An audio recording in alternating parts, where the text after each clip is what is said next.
Hello बच्चा party, आज हम अपना नया चैप्टर शुरू करने वाले हैं। Chapter number 9, mechanical properties of solids.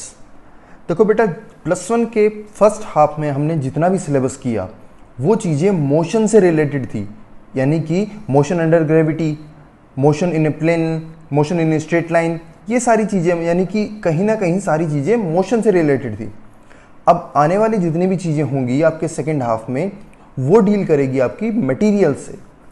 जो भी आप इंजीनियरिंग वगैरह में आगे जाके पढ़ोगे उनकी स्टडीज़ होगी। अब मटेरियल्स की प्रॉपर्टीज़, जैसे अब आप बात कर रहे हैं मैकेनिकल प्रॉपर्टीज़ ऑफ सॉलिड्स, ऐसे ही मैकेनिकल प्रॉपर्टीज़ ऑफ लिक्विड भी पढ़ेंगे, गैस की पढ़ेंगे, थर्मोडायनेमिक्स वगैरह। ये सारी चीज़ें कहीं ना कहीं रिलेट करेगी आपके मटेरियल्स की प्रॉपर्टीज से। ठीक है, तो सेकेंड हाफ बहुत इंटरेस्टिंग होने वाला है। बिल्कुल ध्यान से सीखते चलना, समझते चलना और नोटबुक्स को अपना अपडेट करते हुए चलना। ठीक है, स्टार्ट करते हैं सॉलिड से। हमने कुछ टाइम पहले यानी कि रोटेशनल मोशन में हमने रिजिड बॉडीज के बारे में पढ़ा था ना। रिजिड बॉडीज हमने क्या देखा था? ऐसी ऑब्जेक्ट्स होती हैं, मान लो कोई भी एक बॉडी रिजिड बॉडी कब कहलाती है? जब उनसे बीच के जितने भी एटम्स हैं उनके बीच का डिस्टेंस जो है वो बराबर रहे, यानी कि कांस्टेंट रहे। उसके ऊपर फोर्स लगाए तो वो चेंज ना हो। बट हमने साथ साथ ये भी पढ़ा था कि कोई भी ऑब्जेक्ट परफेक्टली रिजिड नहीं होती है। ठीक है, परफेक्टली रिजिड नहीं होती, इसका मतलब क्या है? हम उसके ऊपर फोर्स लगाए तो उसका साइज चेंज होता होगा, है कि नहीं? अब उसी के बेस पे हम इस चैप्टर की शुरुआत करेंगे। चैप्टर की शुरुआत होती है दो टॉपिक से, इलास्टिक और प्लास्टिक, यानी कि इलास्टिसिटी और प्लास्टिसिटी। ये दो बिहेवियर होते हैं किसी भी ऑब्जेक्ट के, किसी भी सॉलिड के। ठीक है, पहले हमने ये चीज़ जान ली थी, मैंने अभी अभी बताया कि रिजिड बॉडीज़ के बारे में हमने पहले ही स्टडी कर लिया था। हमने ये भी देखा था कि रिजिड बॉडी होती है वो कोई भी बॉडी परफेक्टली रिजिड नहीं होती है। इसका क्या मतलब है कि वो या तो स्ट्रेच की जा सकती है यानी कि खींचा जा सकता है, या उसे कंप्रेस किया जा सकता है, या बेंट किया जा सकता है।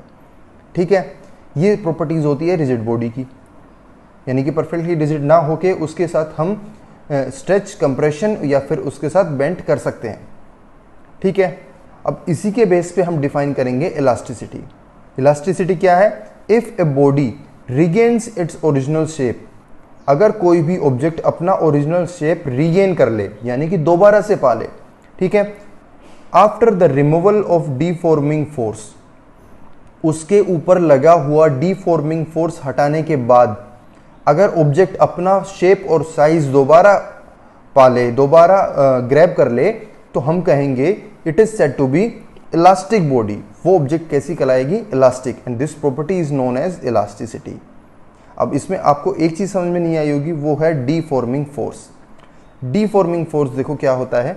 अगर कोई भी ऑब्जेक्ट इस शेप में है, ठीक है, हम उसके ऊपर कोई भी फोर्स लगाते हैं ऐसे और ऐसे, हम थोड़ी देर बाद क्या देखते हैं कि वो ऑब्जेक्ट ऐसी हो जाती है कुछ, यानी कि उसके ऊपर कुछ फोर्स लगा, वो ऐसे अंदर की साइड बेंड हो गई। जैसे ही ये फोर्स लगा, यानी कि इस फोर्स के लगने के बाद ऑब्जेक्ट नॉर्मल स्टेट से एक अपनी फॉर्म चेंज कर चुकी है, यानी कि डिफॉर्मेशन हो चुका है। डिफॉर्म क्या होता है? अपनी फॉर्म को चेंज कर देना। किस वजह से चेंज हुआ? फोर्स लगने की वजह से। यानी कि जो फोर्स इस ऑब्जेक्ट की शेप को डिफॉर्म कर देता है उसे हम बुलाते हैं डिफॉर्मिंग फोर्स। ये डिफॉर्मिंग कैसे भी हो सकती है, इसके लेंथ में चेंज आ सकता है, इसके एरिया में चेंज आ सकता है, कैसे भी, यानी कि फॉर्म चेंज करना है। तो ऐसे हम फोर्स को क्या बुलाएंगे? Deforming force. अब ये फोर्स जैसे ही हटता है, ठीक है, इस फोर्स को जैसे ही हटाते हैं तो ऑब्जेक्ट दोबारा से अगर अपनी ओरिजिनल शेप में आ जाए तो इस बिहेवियर को हम क्या कहते हैं? इलास्टिसिटी। और ऐसी ऑब्जेक्ट को हम क्या कहते हैं? Elastic body. ठीक है, अब इसी में ही एक और टर्म आती है परफेक्टली इलास्टिक बॉडी। भाई किसी भी चीज़ के आगे परफेक्ट लग जाए इसका मतलब क्या है? वो चीज़ 100%, यानी कि वो चीज़ उस ऑब्जेक्ट को स्ट्रिक्टली क्या कहेंगे? स्ट्रिक्टली फॉलो करती है उस चीज़ को। ठीक है, यहाँ पे स्ट्रिक्टली फॉलो किस चीज़ को करेगी? इलास्टिसिटी को। ठीक है, परफेक्ट इलास्टिक मतलब वो चीज़ 100% इलास्टिक है। 100% इलास्टिक होने का मतलब क्या है?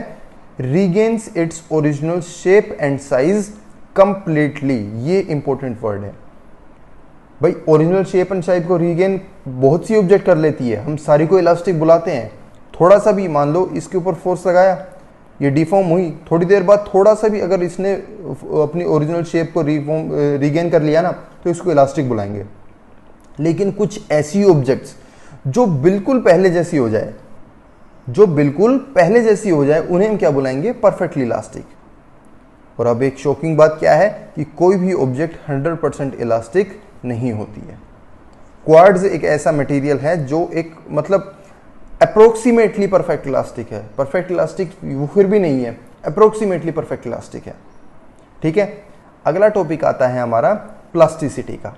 भाई इसके अपोजिट हो जाएगा, सिंपल सी बात है। If a body does not regain, अपनी ओरिजिनल शेप और साइज को रीगेन ना करे, ठीक है, even after the removal of deforming force, deforming force हटने के बाद भी अपनी शेप और साइज को रीगेन ना करे, उस ऑब्जेक्ट को हम क्या कहलाएंगे, प्लास्टिक बॉडी यानी कि प्लास्टिक ऑब्जेक्ट। अब आपके दिमाग में सीधा आया होगा, हाँ सर जो प्लास्टिक मटेरियल होता है उसको हम प्लास्टिक बोलते हैं, लेकिन ऐसा नहीं है।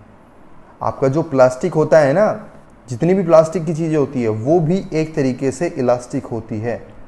कंफ्यूज बिल्कुल मत होना, प्लास्टिक चीज़ें भी इलास्टिक होती है।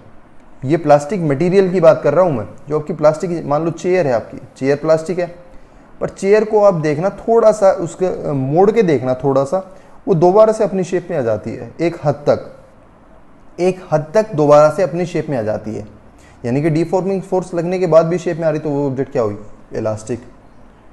तो भैया फिर प्लास्टिक किसे कहेंगे, है ना। ये भी बात जानने वाली है कि भाई प्लास्टिक ही जब प्लास्टिक बॉडी नहीं है तो प्लास्टिक है क्या। प्लास्टिक चीज़ें वो कहलाती है, इस सिलेबस में, इस चैप्टर में हम प्लास्टिक चीज़ें उन चीज़ों को कह रहे हैं जिनके ऊपर फोर्स लगने के बाद वो दोबारा से नहीं आती। एग्जाम्पल बताऊं, सिंपल सा एग्जाम्पल, च्युइंगम खाते हो, च्युइंगम खाते हो तो आप देखना, जब च्युइंगम को आप खींचोगे थोड़ा सा, भाई ये मान लो ये च्युइंगम है आपकी, ठीक है, इसको थोड़ा सा खींचोगे, आप देखोगे खींचने के बाद जब आपने फोर्स हटा दिया तो वो यूं की यूं खिंची हुई रह जाती है कि नहीं। ऐसे ही जो क्ले वाली मिट्टी होती है, क्ले वाली मिट्टी आपने देखी होगी बचपन में, छोटे छोटे गेम मतलब वो होते कॉम्पिटिशन, तो उसमें कुछ ना कुछ बनाया होगा, तो वो मिट्टी भी अगर खींचते हैं तो वैसी की वैसी रह जाती है, यानी कि अपनी शेप को रीगेन नहीं करती है। ऐसी ऑब्जेक्ट्स को हम क्या बुलाएंगे, प्लास्टिक। ठीक है, नाम से क्लियर नहीं है, लेकिन देखो प्रॉपर्टी हम किसकी कहेंगे, प्लास्टिक की। इसी में ही फिर से एक टर्म आ जाएगी क्या, परफेक्टली प्लास्टिक। वो क्या है, वो भी 100% प्लास्टिक जो चीज़ है वो है परफेक्टली प्लास्टिक। ठीक है, ये इनमें कंफ्यूज नहीं होना है बिल्कुल भी, और इनके नोट्स बेटा बनाते हुए चलने हैं साथ में। ठीक है, ये डेफिनेशन मैंने लिखी हुई है, आप वीडियो देखते चलो और पॉज करके इसके डेफिनेशन को लिखते हुए चलो। ये जो भी एक्स्ट्रा पॉइंट्स बता रहा हूँ ये स्टार बना के आप लिख सकते हो एक साइड में। ठीक है, अब नेक्स्ट आता है आपका topic elastic behaviour in terms of intermolecular forces. भाई जो इंटरमोलिकुलर फोर्सेस होता है, इनकी टर्म्स में इलास्टिसिटी को हम कैसे डिफाइन करते हैं। तो सबसे पहले जान लेना इंटरमोलिकुलर फोर्सेस क्या होता है। डेफिनेशन कहते हैं atoms in a solid are bound by intermolecular forces, कि भाई जो एक सॉलिड होता है उसमें जितने भी एटम्स होते हैं वो एक दूसरे से इंटर अटोमिक या इंटरमोलिकुलर कुछ भी कह सकते हो, इंटर अटोमिक या इंटरमोलिकुलर फोर्सेस से जुड़े हुए होते हैं। भाई एक सॉलिड हो गया, ठीक है, ये सॉलिड ऑब्जेक्ट मान ली हमने, ये ऑब्जेक्ट सॉलिड है, ठीक है, इसके अंदर ये है एटम्स। एटम्स कह सकते हो, मॉलिक्यूल कह सकते हो। अगर एटम्स कहोगे तो इंटर एटॉमिक फोर्सेस कह देना, मॉलिक्यूल्स कहोगे तो इंटर मॉलिक्यूलर फोर्सेस। ठीक है, इसमें हम देखते हैं ये ऑब्जेक्ट्स मतलब ये एटम्स या मॉलिक्यूल्स एक दूसरे से कंबाइंड रहते हैं सॉलिड में, और इनके बीच के फोर्स को हम क्या बुलाते हैं, इंटर एटॉमिक या इंटर मॉलिक्यूलर फोर्सेस। ठीक है, अब ये जितने भी एटम्स हैं आपके, ये सारे बिल्कुल फिक्स इस बॉन्ड से कंबाइंड है। ठीक है ना। अब हम देखते हैं एक कंडीशन, सबसे पहले बात करते हैं रेस्ट की। रेस्ट यानी कि ये जितना भी बिल्कुल इसके ऊपर कोई भी फोर्स ना लग रहा है या ये किसी के ऊपर फोर्स लगा रहा है, तो इस रेस्ट स्टेट में इनके बीच का जो डिस्टेंस है इसको हम बुलाते हैं आर नोट। आर नोट क्या है, ये मैंने यहाँ पे लिखा हुआ है, आर नोट है नॉर्मल और इक्विलिब्रियम सेपरेशन। इसको ग्राफ से कैसे पढ़ेंगे, देखो इसके ग्राफ से स्टडी करते हैं। इस एक्सिस में हमने मान ली यू यानी कि पोटेंशियल एनर्जी, इस एक्सिस पे हमने मान लिया आर यानी कि सेपरेशन बिटवीन द एटम्स और मॉलिक्यूल्स। हमने दिखाया जब भी देखो इस डायग्राम से समझने की कोशिश करो, जब भी दो एटम्स या दो मॉलिक्यूल्स के बीच का डिस्टेंस अगर ये सिंपल है, बिल्कुल स्ट्रेट रेस्ट है यानी कि आर नोट है, तब तो इनके दोनों के बीच की जो पोटेंशियल एनर्जी है वो मिनिमम रहेगी, पोटेंशियल एनर्जी मिनिमम रहेगी। क्यों? क्योंकि यहाँ पे ना तो कोई भी कंप्रेशन लग रहा है, यानी कि यहाँ ना तो कोई भी दबाव लग रहा है, ना यहाँ पे स्ट्रेच हो रहा है, यानी कि ना यहाँ पे खिंचाव है। अगर ना दबाव है ना खिंचाव है तो यहाँ पे एनर्जी आपकी कितनी रहेगी? मिनिमम। यानी कि आर नोट की जब हम बात करते हैं तो यहाँ पे जो एनर्जी रहती है वो मिनिमम रहती है, यानी कि यू नोट है। ठीक है, अब जैसे ही हम इन दोनों को बिल्कुल पास लाते हैं, यानी कि इनके बीच का जो डिस्टेंस है आर नोट वो डिक्रीज करते हैं। अगर आर नोट डिक्रीज होता है, यानी कि ये इस साइड में मूव करता है, आर ये है ना, ये एक्सिस है, अगर इस साइड में यानी कि डिक्रीज होता है तो हम देखते हैं कि इसकी जो पोटेंशियल एनर्जी है वो बढ़ गई भैया, वो बढ़ जाती है। वो क्यों बढ़ती है? क्योंकि इन दोनों के बीच में जब डिस्टेंस कम होता है तो ये एक दूसरे पे अपोजिट फोर्स लगाती है, यानी कि एक दूसरे से दूर भेजती है। ठीक है, यानी कि रिपल्शन होता है यहाँ पे। ठीक है, इसी को ही मैंने यहाँ से पढ़ाया है। इस कंडीशन में क्या हो रहा है, जब इस साइड में जाते हैं तो ये ग्राफ किसको दिखाते हैं? रिपल्शन को। रिपल्शन हो रहा है यानी कि फोर्स लग रहा है, फोर्स लग रहा है तो एनर्जी इंक्रीज होगी, यानी कि ये एनर्जी इंक्रीज हो गई यहाँ पे। ठीक है, ये तो थी कंप्रेशन की। ऐसे ही जब इस ऑब्जेक्ट को हम यहाँ से दूर ले जाते हैं, ठीक है, यानी कि आर फिर इंक्रीज करेंगे, यानी कि आर नोट से वैल्यू आर इस साइड जा रहे हैं, यहाँ से यहाँ जाएंगे तब भी हम देखते हैं कि फोर्स की वैल्यू इंक्रीज होती है। फोर्स इंक्रीज क्यों होता है? फोर्स इंक्रीज पहले तो डिक्रीज होता है, एक बार के लिए थोड़ा सा डिक्रीज होगा, फिर एकदम से इंक्रीज होने लगता है। इंक्रीज क्यों होता है? क्योंकि कोई भी चीज दूर जाएगी तो वहां पे कौन सा फोर्स काम करेगा? अट्रैक्शन का फोर्स काम करेगा। भाई नेचर की एक खास बात है, नेचर हमेशा इक्विलिब्रियम पोजीशन से खुश रहता है। ठीक है भाई, शांति बनाए रखो, ना पास आओ ना दूर जाओ, ये चीज फंडा फॉलो करता है नेचर। ठीक है, ऐसे ही एटम्स के बीच में होता है। एटम जब तक आर नोट डिस्टेंस पे थे तब तक तो ठीक चल रहा था, सब एनर्जी थी मिनिमम। लेकिन जैसे ही इसने पास आने की कोशिश की, यानी कि इसके बीच का डिस्टेंस डिक्रीज हुआ, तो इसने इसको रिपेल किया। ठीक है, दूर भेजा। ठीक है, दूर भेजा तो फोर्स लगा, यानी कि एनर्जी इंक्रीज हुई। ऐसे ही जब ये दूर जाता है तो भी इसको बर्दाश्त नहीं है, ये फिर क्या करेगा? अट्रैक्ट करेगा इसको अपनी तरफ। अट्रैक्ट मतलब फिर से फोर्स लगाएगा, फिर से फोर्स, यानी कि फिर से एनर्जी इंक्रीज होगी। तो इन सब फंडों पे ये इक्विलिब्रियम चीज़ें, या फिर हम कहें नेचर काम करता है। ये ग्राफ आपने पहले ही बना लेना है। पहले जब डायग्राम, अभी तो थोड़ा सा ये वो हो गया, कन्फ्यूजन सा हो गया, मतलब डायग्राम आपको क्लियर नहीं होगा। पहले वीडियो से पहले ही पॉज करके इस डायग्राम को अच्छे से नीटली ड्रॉ कर लेना। ठीक है, आया समझ में ये सारा? भाई आर नोट पोजिशन है, ये इक्विलिब्रियम पोजिशन है, यहाँ पे एनर्जी मिनिमम रहेगी। ठीक है, क्योंकि स्टेबिलिटी की कंडीशन है।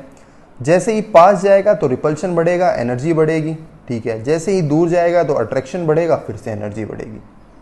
ठीक है, जैसे जैसे दूर चला जाता है, एक रेंज से जब बाहर हो जाता है तो एनर्जी अप्रोक्सीमेटली मिनिमम हो जाती है, बिल्कुल जीरो, मतलब जीरो पे आ जाती है। ठीक है, ये नेगेटिव में एनर्जी है, ये पॉजिटिव में एनर्जी है, और ये एनर्जी है जीरो में। आई बात समझ में? ठीक है, यही मैंने लिखा हुआ है, when the separation goes less than r naught, जब आर नोट से कम सेपरेशन जाता है, repulsive force start acting on the atoms. Repulsive force act करता है। तो कंक्लूजन हम क्या कह सकते हैं? हमें देखो, अब ये चीज़ तो हमने पढ़ी है इंटर एटॉमिक फोर्सेस के बारे में, हमें एक्चुअल में पढ़ना क्या है? इलास्टिक बिहेवियर को पढ़ना है इस इंटर एटॉमिक फोर्स के बेस पे। तो इलास्टिक बिहेवियर को कैसे स्टडी किया हमने? कि भाई जैसे जैसे एटम दूर जाते हैं या फिर जैसे जैसे एटम क्लोज आते हैं, तो tendency to regain depends on interatomic forces. भाई रीगेन करने की टेंडेंसी किस बात पे डिपेंड करती है? Interatomic forces. ठीक है, रीगेन करना मतलब दोबारा से इस डिस्टेंस को आर नोट पे लेके आना। कोई भी आर नोट से कम आएगा तो आर नोट पे भेजना किस पे डिपेंड करता है? इन दोनों के बीच के रिपल्शन के बीच पे। ठीक है, ऐसे ही जब ये दूर जाता है तो पास लाना किस पे डिपेंड करेगा? इन दोनों के इंटरमोलिकुलर फोर्स पे। ठीक है, तो इसलिए हमने बोला है कि ये किस चीज पे डिपेंड करता है? इंटरमोलिकुलर फोर्स पे डिपेंड करता है, टेंडेंसी टू रीगेन। आ रहा समझ में? ठीक है, ग्रेटर द इंटर एटॉमिकल फोर्स, जितना इंटर एटॉमिक फोर्स ज्यादा होगा, ग्रेटर द इलास्टिसिटी। सिंपल सी बात है ये तो। भाई जितना ज़्यादा उस डिस्टेंस को, इस आर नोट को मेंटेन कर पाएगा, ना पास आने देगा ना दूर जाने देगा, उतना ही उसकी इलास्टिसिटी बढ़ेगी। क्लियर है इतना सारा? ठीक है, इसी को ही हम एक थोड़े और डायग्राम से समझ लेते हैं। ये spring model, ball spring model कहलाता है ये। ठीक है, बॉल स्प्रिंग मॉडल। क्यों? क्योंकि हमने ये एक कॉर्नर पे ना ये सारी बॉल्स कंबाइन ली हुई है। ठीक है, ये बॉल्स ली हुई है, ये एक क्यूबिकल शेप बना दी हमने, और इन बॉल्स को हमने ये स्प्रिंग से कनेक्ट कर दिया। ये स्प्रिंग किसका काम कर रहे हैं यहाँ पे? किसका काम कर रहे हैं? इंटर एटॉमिक फोर्सेस का काम कर रहे हैं। इंटर एटॉमिक फोर्सेस का काम कर रहे हैं। और ये किसका काम कर रहे हैं? ये काम कर रहे हैं एटम्स का। ठीक है, ये हमने ऐसा ही डायग्राम बना दिया। हम देखते हैं कि जैसे ही हम इसको यहाँ पे, इस बॉल को इस साइड में खींचते हैं, तो ये एक बार खींचते हैं तब तो यहाँ पे आ जाती है, मान लो ये बॉल यहाँ पे आ गई, पर जैसे ही हम फोर्स को हटाते हैं तो दोबारा से ये यहाँ पे पहुँच जाती है। ये किसकी वजह से पहुँची? ये इन स्प्रिंग्स की वजह से। ये स्प्रिंग्स है, ये इसको अपनी तरफ खींच लेते हैं। तो स्प्रिंग किसका काम कर रहे हैं? इंटर एटॉमिक फोर्सेस का। यानी कि ऑब्जेक्ट को रीगेन कराना, बॉन्ड को रीगेन कराना है किस पे डिपेंड करता है? स्प्रिंग पे, यानी कि इंटर एटॉमिक फोर्सेस पे। बात क्लियर है यहाँ तक? ये हमने बेसिक पढ़ा इलास्टिक ऑब्जेक्ट्स का, इलास्टिसिटी का, प्लास्टिसिटी का। ये एक प्रॉपर्टी का हमने आज डिस्कशन किया। ठीक है, नेक्स्ट क्लास में हम स्ट्रेस और स्ट्रेन के बारे में डिस्कस करेंगे। वो भी बहुत ही इंपॉर्टेंट टॉपिक्स है। उसके बाद आएगा आपका हुक्स लॉ। ठीक है, इस सारे बेसिक को आप अपनी बुक, जो भी आपके पास बुक है, एनसीईआरटी है, प्रदीप है, जो भी बुक है, उसमें एक रीडिंग जरूर लेके देखना और इलास्टिसिटी के बारे में थोड़ा सा डिस्कस, मतलब रीडिंग करना। ठीक है, आगे नेक्स्ट लेक्चर में कंटिन्यू करते हैं। All the best, thank you.